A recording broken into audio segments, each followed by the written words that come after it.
When we last met Samir, he was a little boy with long COVID. COVID has just ruined my life and the lives of so many other children and adults as well.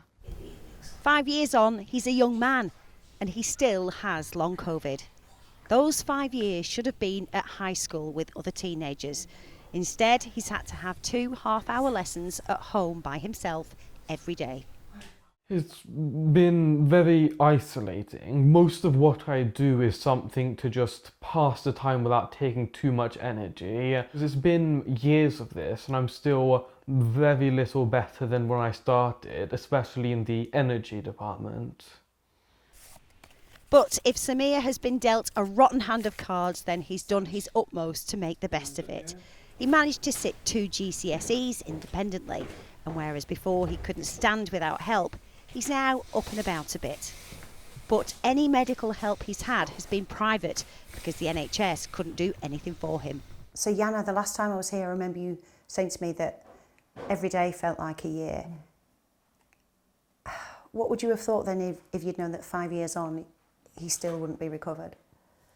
We never imagined that Samir would be still living, housebound, disabled, wheelchair-bound. I think a 16-year-old child who's been disabled for 5 years and there is nothing on NHS, no service for him, I think that's just devastating. Samir's dad, Mohammed, had to give up work to become his full-time carer and has had to renovate the downstairs of the house because Samir couldn't get upstairs and slept in the living room for 4 years. We don't know how many children have long COVID. The Office for National Statistics stopped counting in 2024. But according to the last figures, there are at least 111,000 of them. Sarah's son was the captain of the school football team but is now in a wheelchair. The charity Long COVID Kids has been working with the Department of Education and NHS England to improve things, but the help can't come fast enough. Progress is really slow. It's really uneven and there is a bit of a postcode lottery about the support that you do get. And ultimately, childhood doesn't pause while a child waits to recover. These children are growing up in very, very difficult circumstances and without the ability to really participate fully in life and thrive. Until she was 9, Emily was a hyperactive little girl who loved dancing and drama, and then she got long COVID. The pain in my body is stopping me from moving properly, and so I'm having to rebuild all the muscles in my legs and back. It's really hard. It's really difficult having to watch a child deal with something so hard. And at 14, there's been no magic wand for Emily. She can walk, but has to use a stick. And she's managed to stay in school, but her eyesight's deteriorating to the extent that she's been told she'll probably never drive.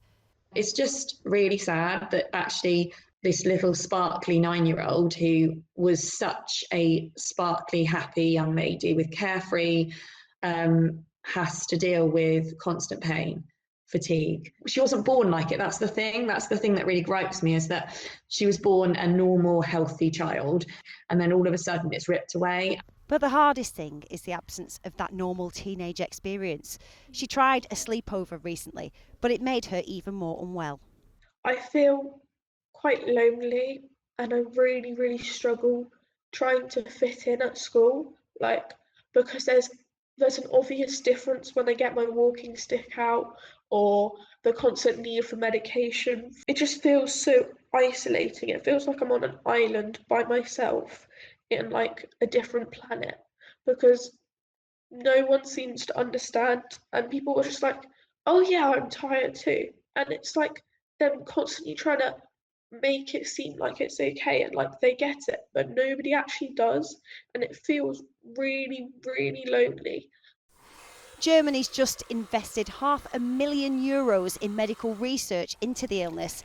Here, many of the specialist clinics are being shut down.